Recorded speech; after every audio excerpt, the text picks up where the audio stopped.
data and maps from the PM Gati Shakti portal will be provided. Tourism for employment-led growth.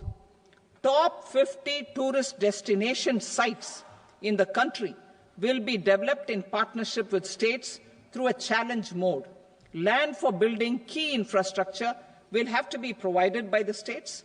Hotels in these destinations will be included in the infrastructure harmonized list. The following measures will be taken for facilitating employment-led growth: organizing intensive skill development programs for our youth, including in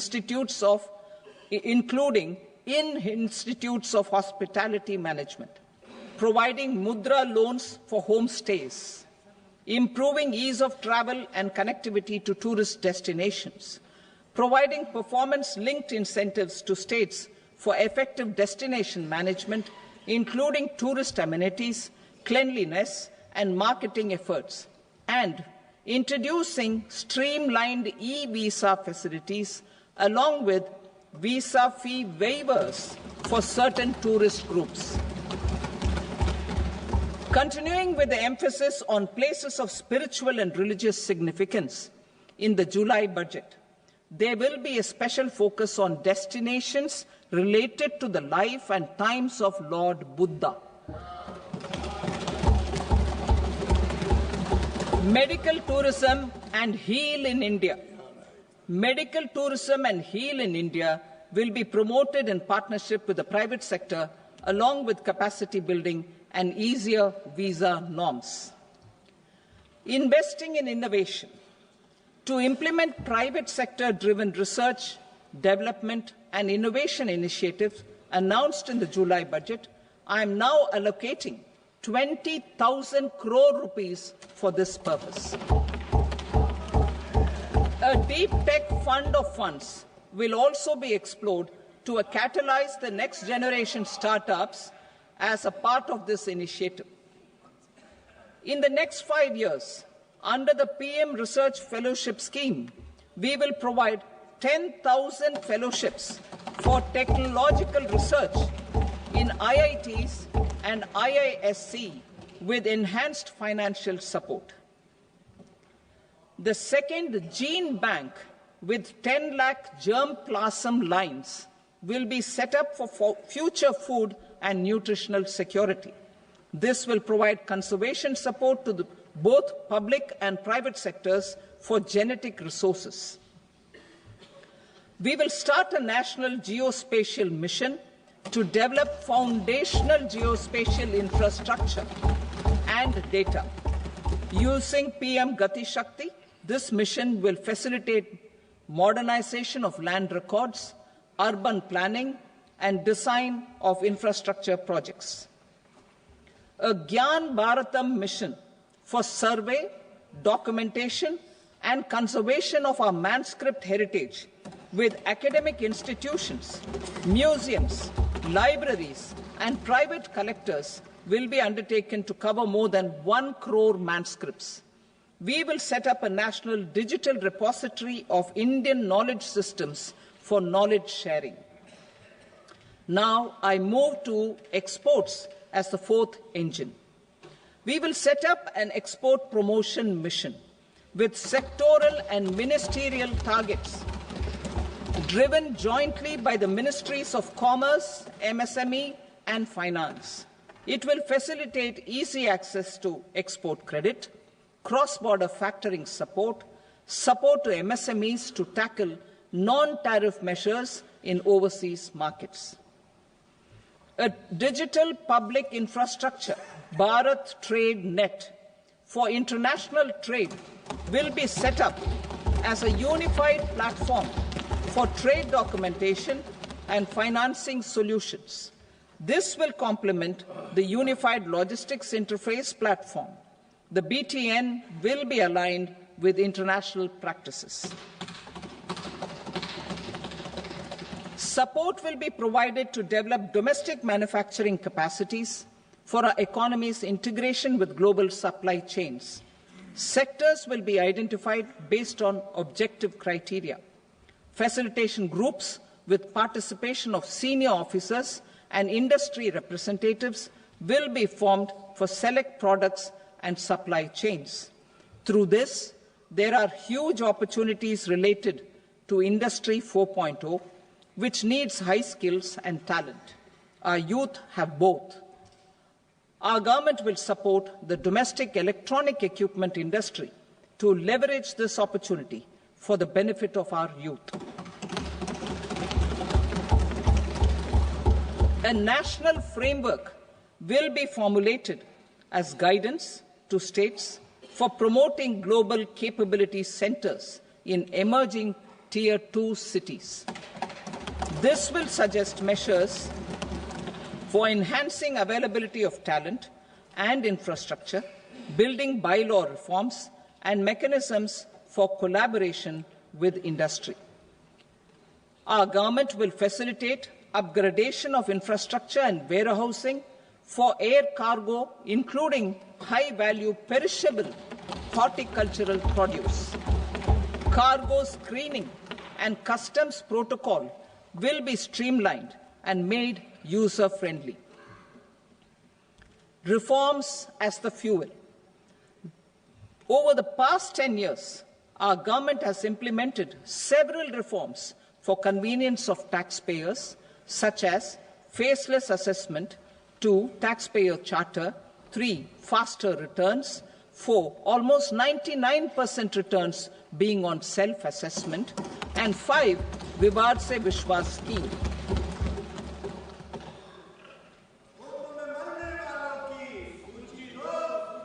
Continuing these efforts, I reaffirm the commitment of the Tax Department to trust first, scrutinize later.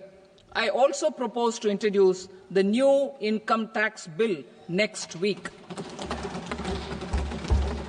I will detail the indirect tax reforms and changes in direct taxes in Part B.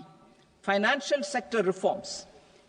The FDI limit for the insurance sector will be raised from 74 to 100%.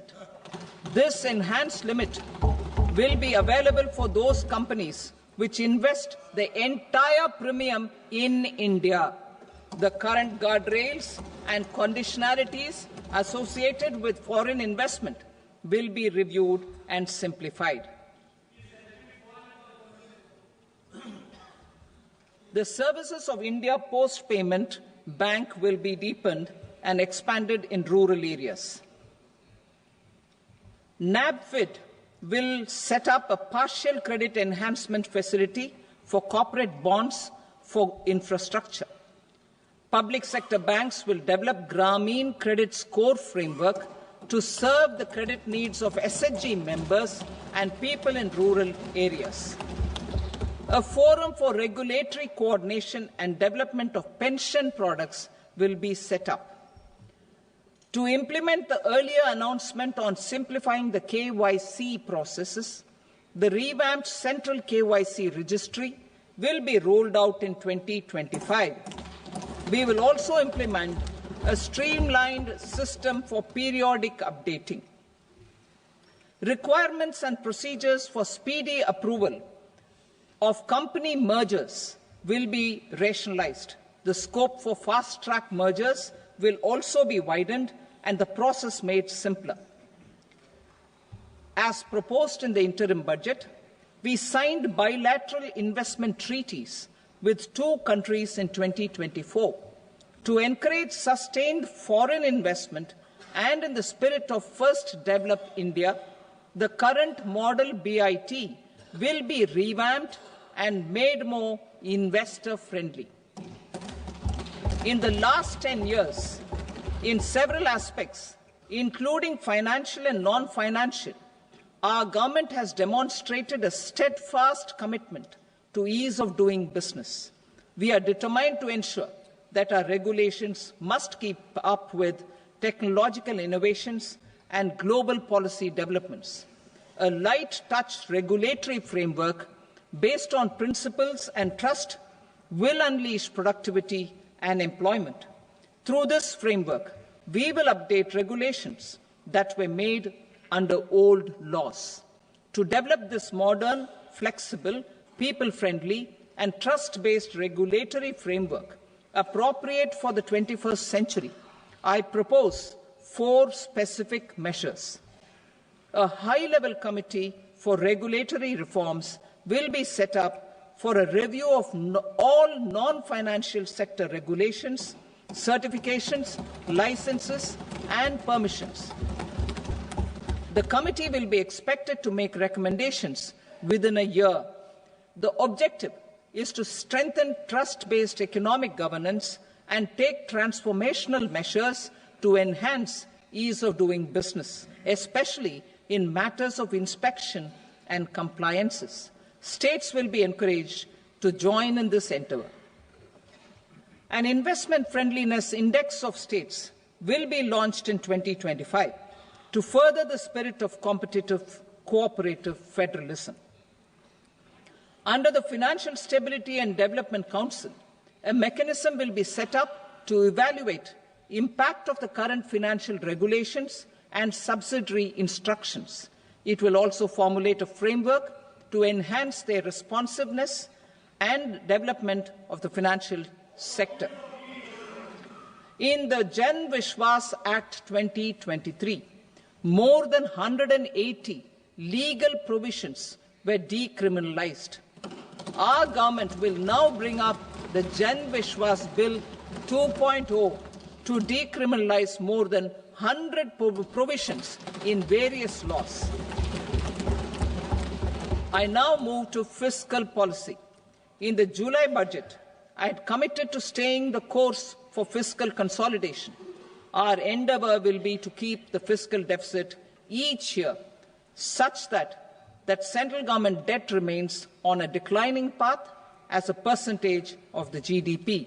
The roadmap for the next 6 years has been detailed in the FRBM statement. Revised estimates for 2024-25.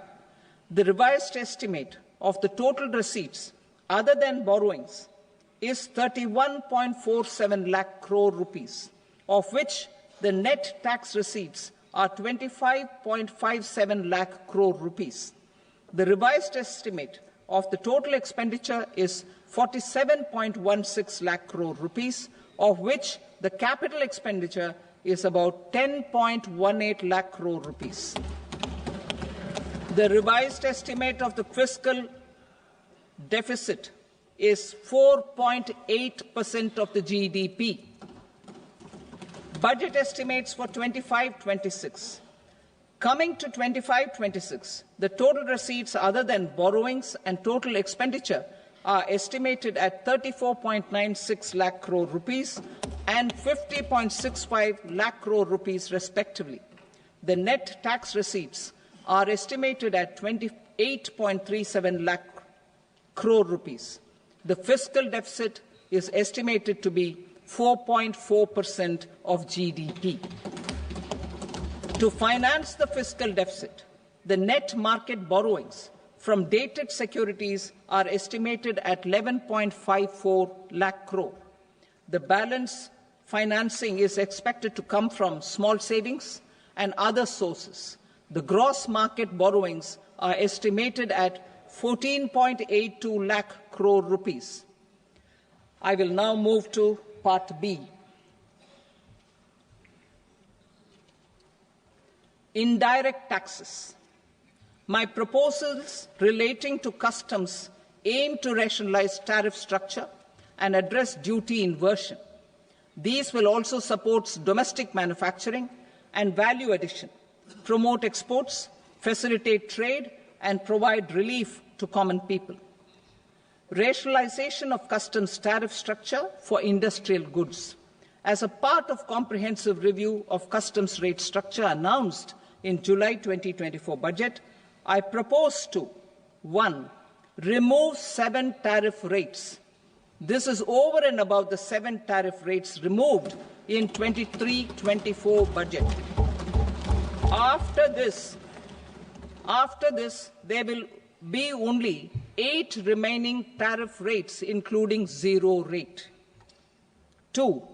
apply appropriate cess to broadly maintain effective duty incidence, except on a few items where such incidents will reduce marginally.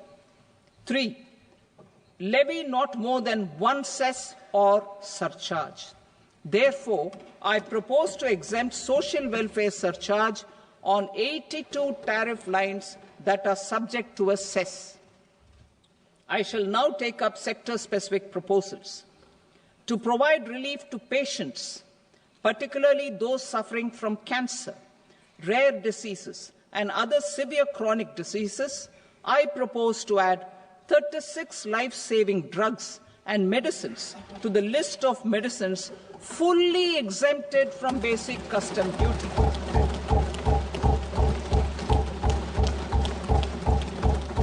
I also propose to add 6 life-saving medicines to the list attracting concessional custom duty of 5%.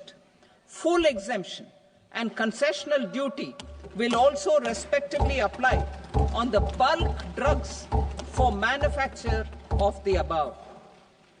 Specified drugs and medicines under patient assistance programs run by the pharmaceutical companies are fully exempt from BCD, provided the medicines are supplied free of cost to the patients. I propose to add 37 more medicines along with 13 new patient assistance programs. Support to domestic manufacturing and value addition. Critical minerals. In the July 2024 budget, I had fully exempted BCD on 25 critical minerals that are not domestically available. I had also reduced BCD of 2 other such minerals to provide a major fillip to their processing, especially by MSMEs. Now, I propose to fully exempt cobalt powder and waste, the scrap of lithium-ion battery, lead, zinc, and 12 more critical minerals. This will help secure the availability for manufacturing in India and promote more jobs for our youth. To promote domestic production of technical textile products such as agro-textiles, medical textiles, and geotextiles at competitive prices, I propose to add 2 more types of shuttle-less looms to the list of fully exempted textile machinery. I also propose to revise the BCD rate on knitted fabrics covered by 9 tariff lines from 10 or 20 to 20% or 115 rupees per kg, whichever is higher. Electronic goods. In line with our Make in India policy and to rectify inverted duty structure, I propose to increase the BCD on interactive flat panel display from 10% to 20% and reduce the BCD to 5% on open cell and other components. In 23-24 budget, for the manufacture of open cells of LCD, LED TVs, I had reduced the BCD on parts of open cells from 5% to 2.5%. To further boost the manufacture of such open cells, the BCD on these parts will now stand exempted. Lithium-ion battery. To the list of exempted capital goods, I propose to add 35 additional capital goods for EV battery manufacturing and 28 additional capital goods for mobile phone battery manufacturing. This will boost domestic manufacture of lithium-ion batteries, both for mobile phones and for electric vehicles. Shipping sector. Considering that shipbuilding has a long gestation period, I propose to continue the exemption of BCD on raw materials, components, consumables, or parts for the manufacture of ships for another 10 years.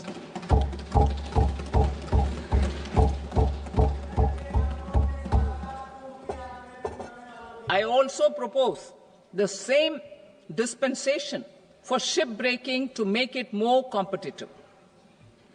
Telecommunication. To prevent classification disputes, I propose to reduce the BCD from 20% to 10% on carrier-grade Ethernet switches to make it at par with non-carrier-grade Ethernet switches. Export promotion. To facilitate exports of handicrafts, I propose to extend the time period for export from 6 months to 1 year, further extendable by another 3 months if required. I also propose to add 9 items to the list of duty-free inputs. Leather sector. I propose to fully exempt BCD on wet blue leather to facilitate imports for domestic value addition and employment.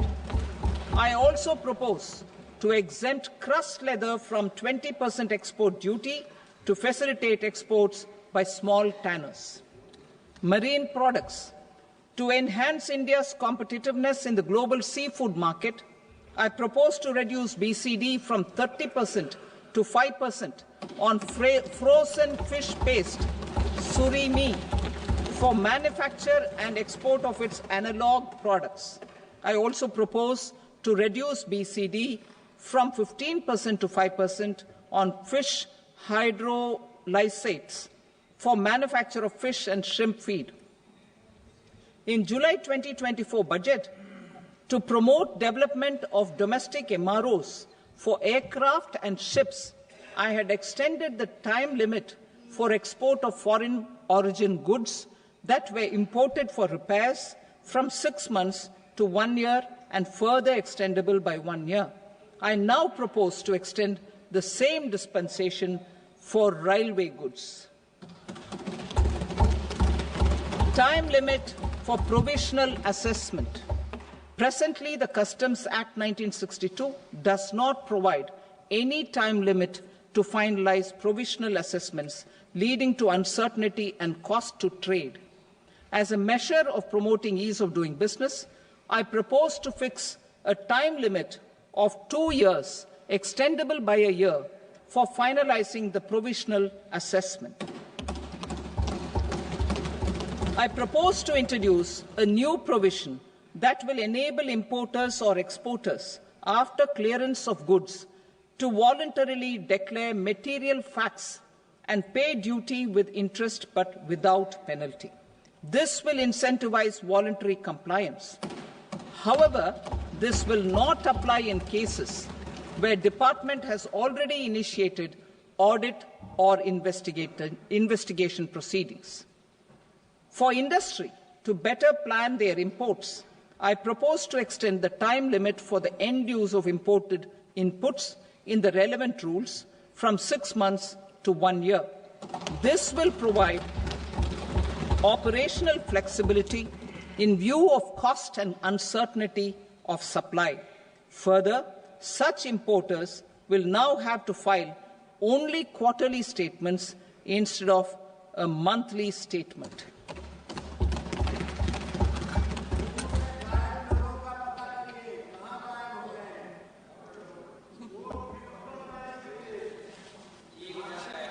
I now come to my direct tax proposals. In Part A, I have briefly underlined taxation reforms as one of key reforms to realize our vision of Vikasit Bharat. In respect of criminal law, our government had earlier ushered in Bharatiya Nyaya Sanhita, replacing Bharatiya Danda Sanhita. I am happy to inform this august House and the country that for new income tax bill will carry forward the same spirit of Nyaya in its drafting as well.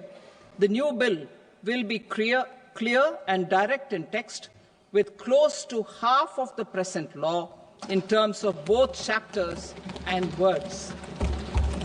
It will be simple to understand for taxpayers and tax administrators, leading to tax certainty and reduced litigation. Reforms, however, are not a destination. They are means to achieve good governance for our people and economy. Providing good governance primarily involves being responsive. The Tirukkural captures this in verse 542, which reads, Vaanokki vaazhum ulagallam, mannavan kol nokki vaazhum kudi. Meaning, just as the living beings live expecting rains, citizens live expecting good governance. Our government is committed to keeping an ear to the ground and a finger on the pulse and responding while balancing our national building efforts.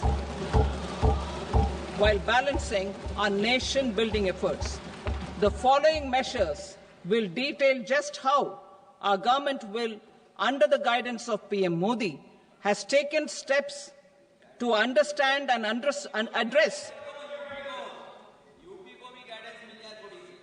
I repeat that sentence, sir. The following measures will detail just how our government, under the guidance of PM Modi, has taken steps to understand and address the needs voiced by our citizens. My tax proposals are guided by this spirit. The objectives of my proposals are as follows. Personal income tax reforms with special focus on middle class. Rationalization of TDS and TCS for easing difficulties. Encouraging voluntary compliance. Reducing compliance burden. Ease of doing business, employment and investment. I will come to my proposal on personal income tax towards the end. TDS and TCS, rationalization for easing difficulties. I propose to rationalize tax deduction at source, TDS, by reducing the number of rates and thresholds above which TDS is deducted. Further, threshold amounts for tax deduction will be increased for better clarity and uniformity. The limit for tax deduction on interest for senior citizens is being doubled from the present 50,000 rupees to 1 lakh rupees. Similarly, the annual limit of 2.40 lakh rupees for TDS on rent is being increased to 6 lakh rupees. This will reduce the number of transactions liable to TDS, thus benefiting small taxpayers receiving small payments.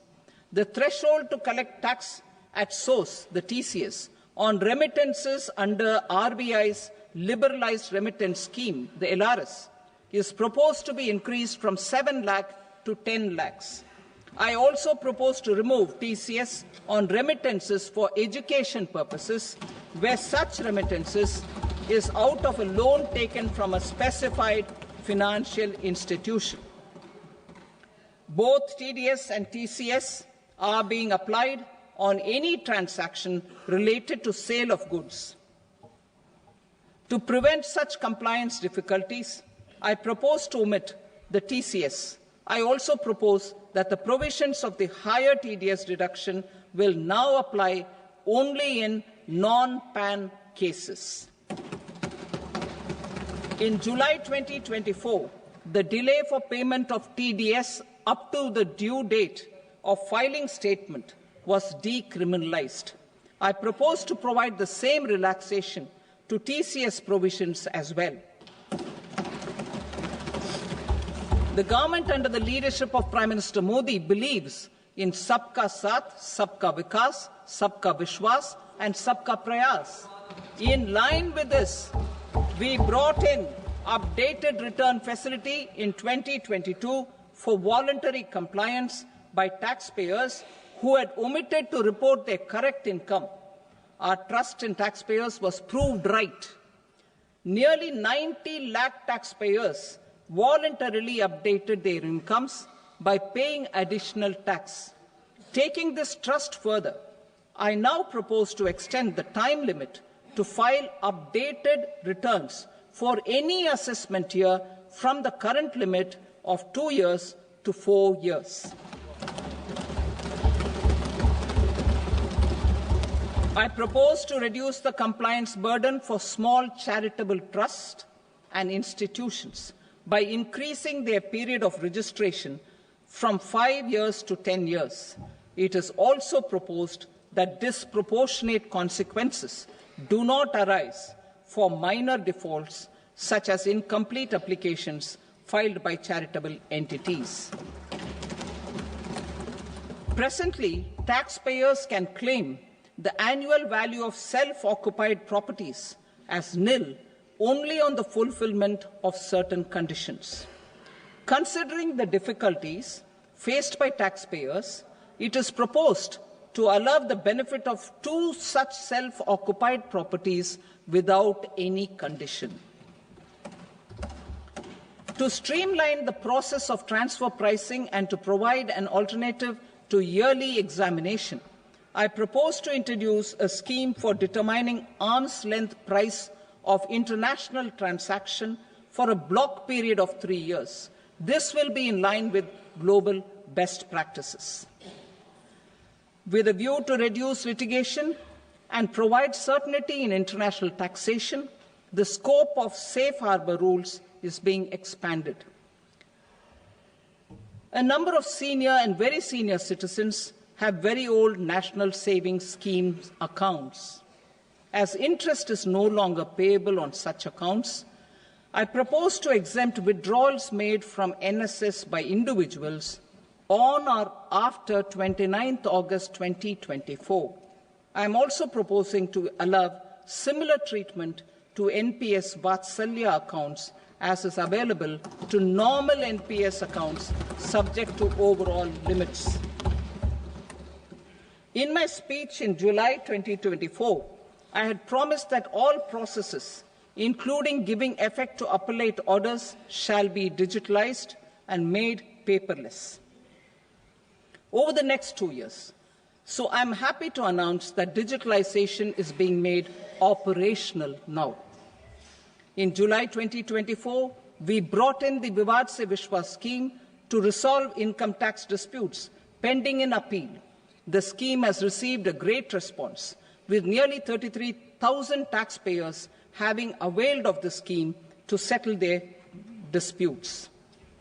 I have a few proposals to promote investment and employment.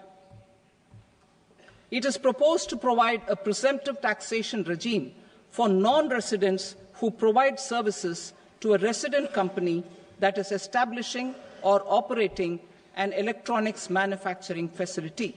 I further propose to introduce a safe harbor for tax certainty for non-residents who store components for supply to specified electronics manufacturing units.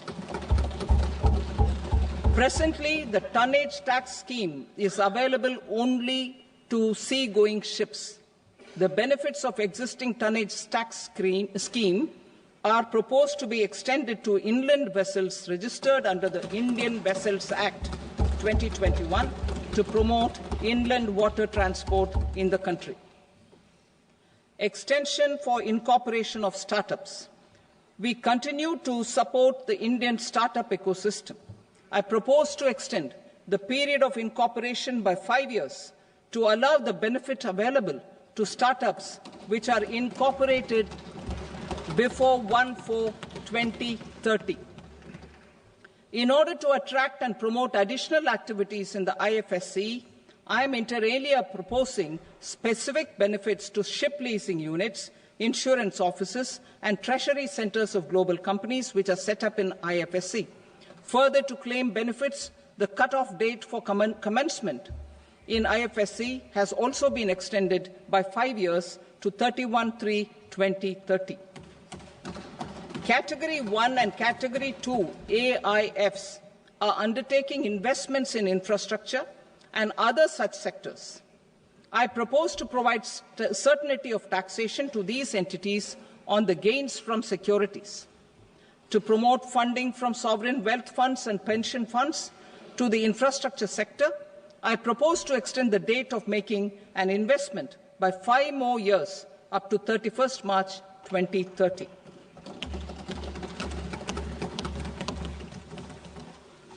Personal income tax reforms with special focus on middle class. Democracy, demography, and demand are the key support pillars in our journey towards Vikasit Bharat. The middle class provides strength for India's growth. This government, under the leadership of Prime Minister Modi, has always believed in the admirable energy and ability of the middle class in nation building. In recognition of their contribution,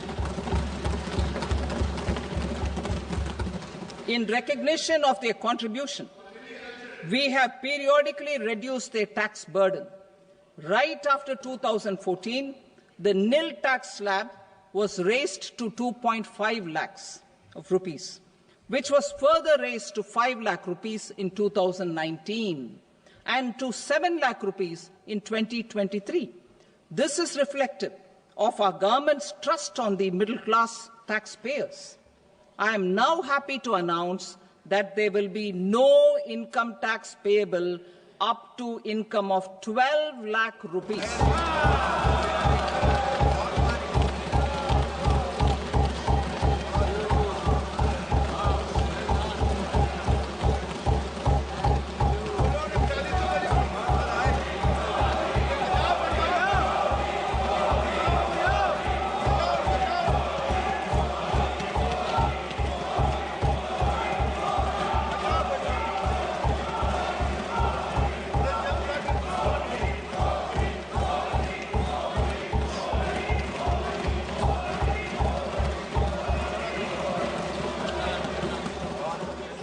So, average income of 1 lakh per month, other than the special rate income such as capital gains, under the new regime. This limit will be 12.75 lakh for salaried taxpayers due to the standard deduction of 75,000. Slabs and rates are being changed across the board to benefit all taxpayers. The new structure will substantially reduce the taxes of the middle class and leave more money in their hands, boosting household consumption, savings and investment. In the new tax regime, I propose to revise tax rate structures as follows: 0 to 4 lakh rupees nil, 4.8 lakh rupees to 4 to 8 lakh rupees 5%, 8 to 12 lakh rupees 10%, 12 to 16 lakh rupees 15%, 16 to 20 lakh rupees 20%, 20 to 24 lakh rupees 25%, and above 24 lakh rupees 30%. To taxpayers up to 12 lakh of normal income, other than special rate income such as capital gains. I read that again. To taxpayers up to 12 lakh of income, other than special rate income such as capital gains, tax rebate is being provided in addition to the benefit due to slab rate reduction in such a manner that there is no tax payable by them. The total tax benefit of slab rate changes and rebate at different income levels can be illustrated with a few examples. A taxpayer in the new regime with an income of 12 lakh rupees will get a benefit of 80,000 rupees in tax, which is 100% of tax payable as per the existing rates. A person having income of 18 lakh rupees will get a benefit of 70,000 rupees in tax, that is 30% of tax payable as per existing rates. A person with an income of 25 lakh gets a benefit of 1,10,000 rupees, that is 25% of his tax payable as per existing rates. Details of my tax proposals are given in the annexure. As a result of these proposals, Honourable Speaker, sir, revenue of about 1 lakh crore in direct taxes and 2,600 crores in indirect taxes will be foregone. Mr. Speaker, sir, with this, I commend the budget to this august House.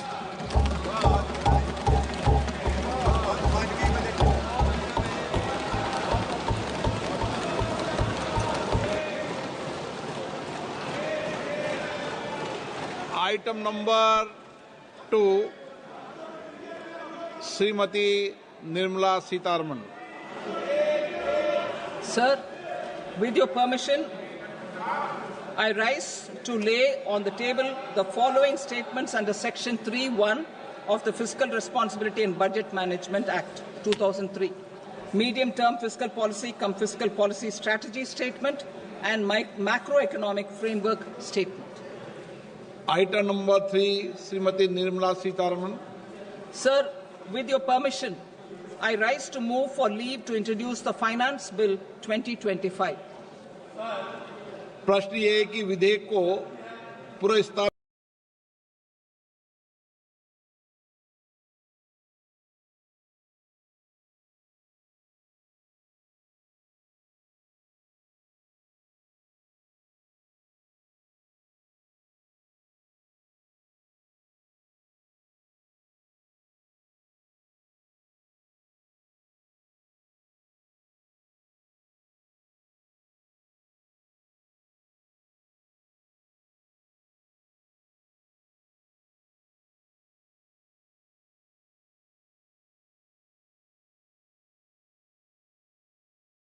Our development track record for the past 10 years and structural reforms have drawn global attention. Confidence in India's capability and potential has only grown in this period. We see the next 5 years as a unique opportunity to realize Sabka Vikas, stimulating balanced growth of all regions. The great Telugu poet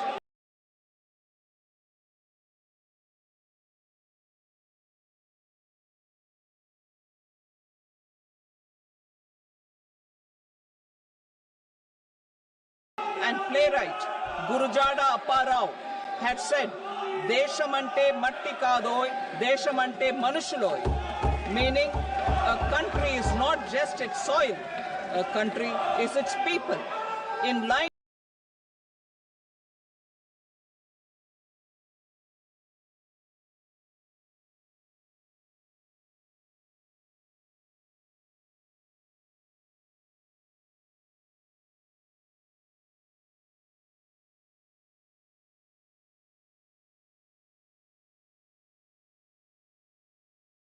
with this, for us, Vikasit Bharat encompasses zero poverty, 100% quality good school education, access to high quality, affordable and comprehensive health care,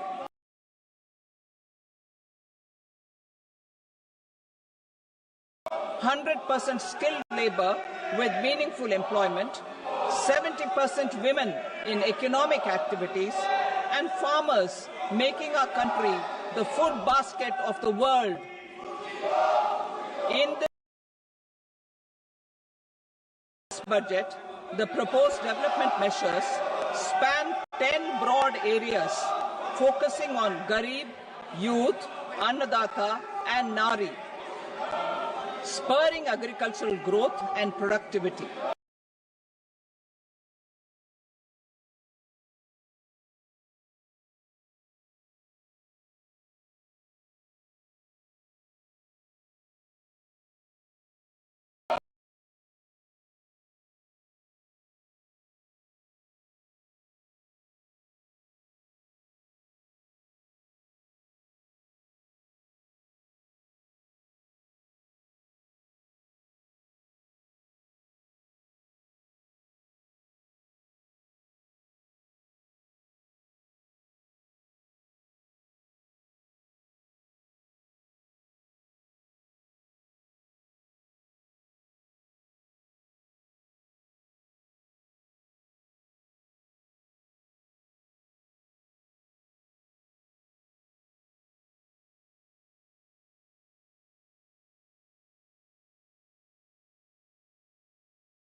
traditional textile sector. Kisan credit cards facilitate short-term loans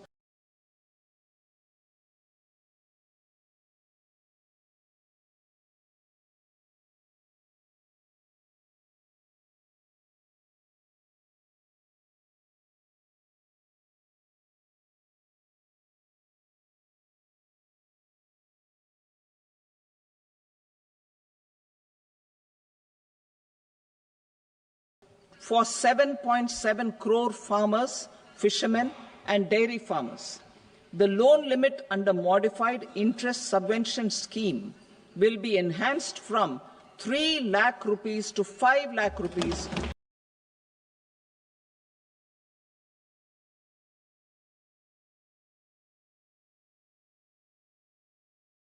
for loans taken through the KCC. For Atmanirbharta in urea production, our government had reopened 3 dormant urea plants in the eastern region. To further augment urea supply, a plant with annual capacity of 12.7 lakh metric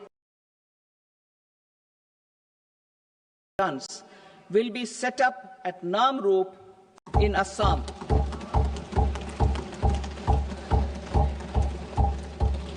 India Post, with 1.5 lakh rural post offices,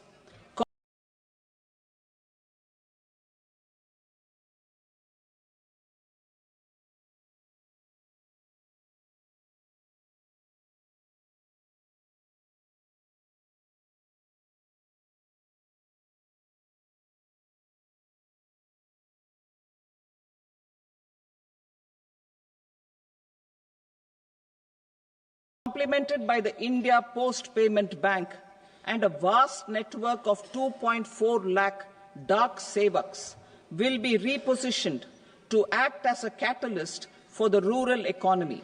Details are at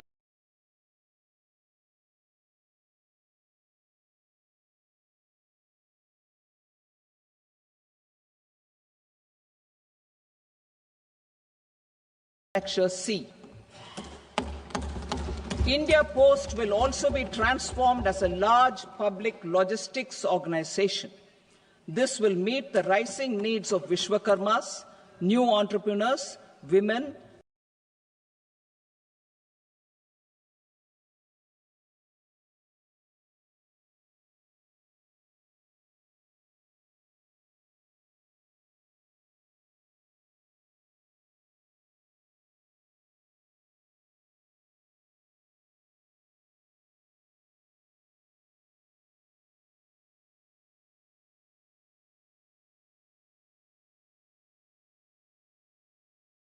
crores in the next 5 years. Second, for startups, from 10 crore rupees to 20 crore rupees, with the guarantee fee being moderated to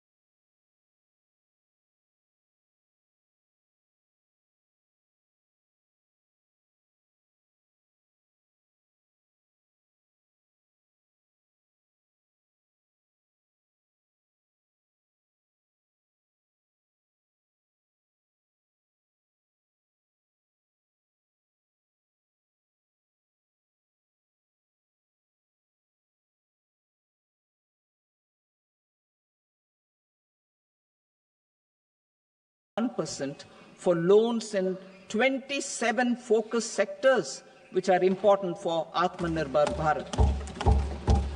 And for well-run exporter MSMEs, for term loans